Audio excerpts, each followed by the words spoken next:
G'day, and welcome to Mark and Sam After Work. Today I've got a video which has grown down its own little path a little bit. It started with talking to a gunsmith and talking about problems he was having with rails that had been fitted to actions. So the likes of what I've got here, which this is my 3006 Remington 700 long action. 3006 in I think it's a 27-inch barrel. This is the one that shot out to 3,000 yards. And I haven't used it since then. This is what it looks like. But here is its custom rail. This is a 60 MOA rail made by ULR, Mirage ULR. They made these rails for us under my specific order. It's been mounted to this action, and I was going to use this for a demonstration. And I suppose the simple bits of where I started talking about is he was having problems which he sees too often, where the screws of the rail that are screwed into the action were held in with red Loctite. Red Loctite, now be it Permatex or whatever, in Loctite we're talking the 263, which is a high strength Loctite, and when you put it on a little screw and do it very thoroughly into the action, you get to the point where it's very, very hard to get it out. It'll actually snap the heads off. So in a situation for what the gunsmith was dealing with, he's about to put a new barrel on there, to set it all up in the chuck and do it all properly. In what he's doing, he was going to want to take it out, take the rail off. Nice simple job, take the rail off so he could redo the barrel, put a new barrel in it. And doing that turned into as big a job getting those screws out of the action. Now some people would say, okay, you can use heat and all sorts of ways around that problem with the Loctite. In some cases you can, in some cases you can't. Depends on the coatings, depends on all sorts of different bits and pieces. But it becomes a complicated job out of simply something done wrong. Yes, something done wrong. If you're using red Loctite to hold your rail on, that's a mistake. It's not what you're supposed to do. Now, there's people are going to say, I need to use that because the screws come loose.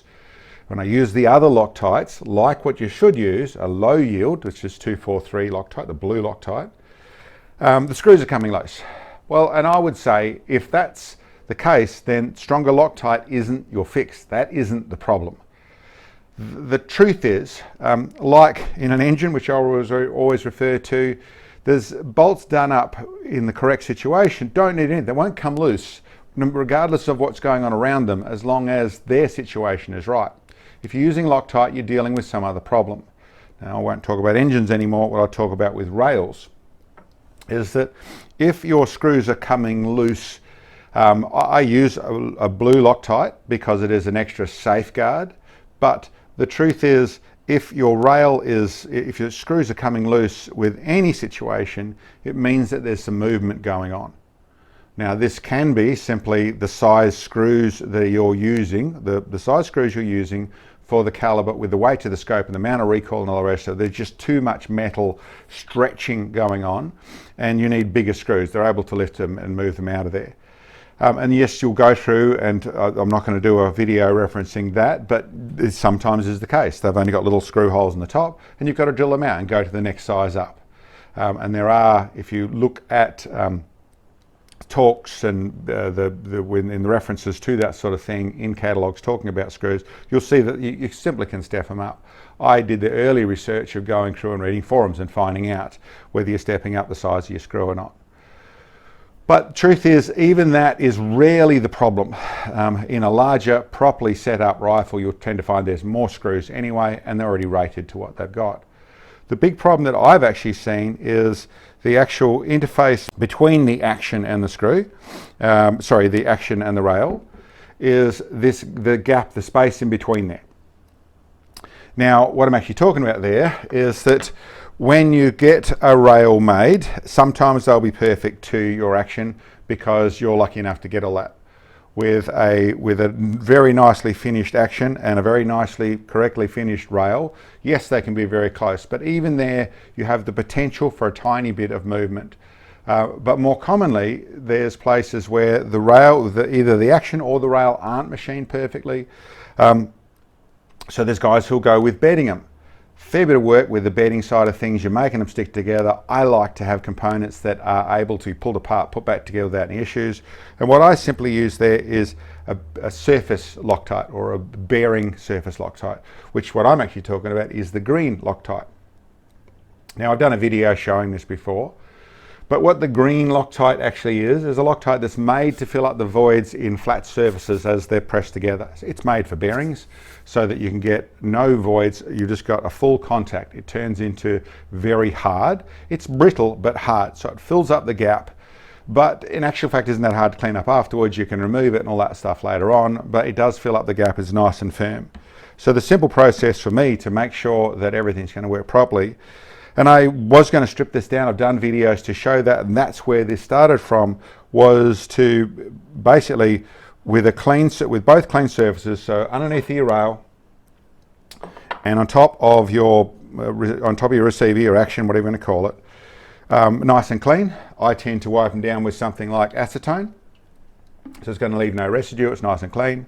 A couple of small drips away from where your action screws are, a couple of small drips, 1, 2 or 3 to wherever it's going to be. On there, I'll put the rail on, so sit it on in position with a little bit of blue Loctite on the screws, put them down so there's a little bit of blue Loctite going into the thread, and then I'll work them down carefully, get them all sitting in there, then start to work them down carefully, finger tight, then go through and tension them. I use the fat wrench, it doesn't really matter. Use a tension that's correct for the size of the screw.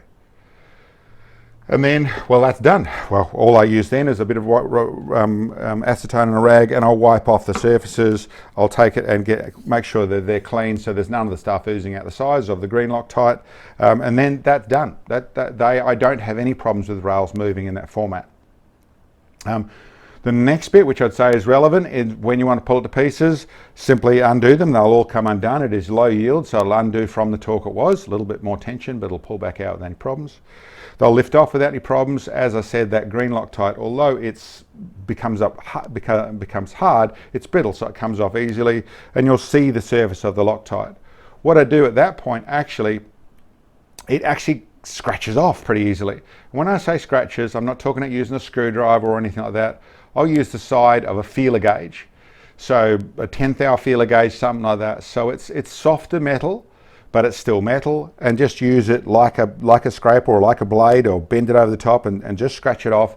And with a bit of care, you can actually get all that sort of stuff off, get it all back to clean by scratch type thing. I tend to use rag on acetone and rag again and wipe it to see where it is, and then get it all off using the feeler gauge as a blade. Because it's a softer metal, but it's still metal, you'll tend to find that, I suppose you'd wear out your feeler gauge if you did enough of it, but really it doesn't really damage much in your feeler gauge, and it doesn't leave any marking on your action. You can do the same thing with the round shoe nose on the front of the feeler gauge to get it outside of your rail. So you can actually, with not too much time at all, go through and clean all the green Loctite off, acetone, clean it down, and you're back to brand new, back to where you were, and then the same process to put it all together.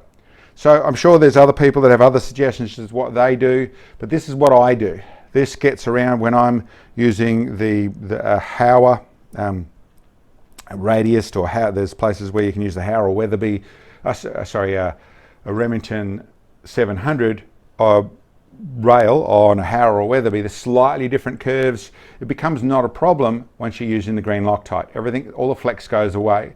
But it's also for the not perfect receiver, the not perfect rail, and I'm not talking trying to fill up 2 millimeters or 1/16 of an inch of gap, but when you just want to make sure that is nice and it fits basically, but to make sure it stays solid and doesn't move at all, pretty much under any recoil of what you're talking about, within reason, it fixes that problem. And then there is no need for super strength Loctite. You don't use your red, you use your blue on the screws and the green underneath the rail, and they do the job really well. Anyway, just sort of a little bit the way I do it, something I thought was worthwhile sharing. Maybe it'll work for you, maybe not. But anyway, thanks for checking in, and we'll catch you next time.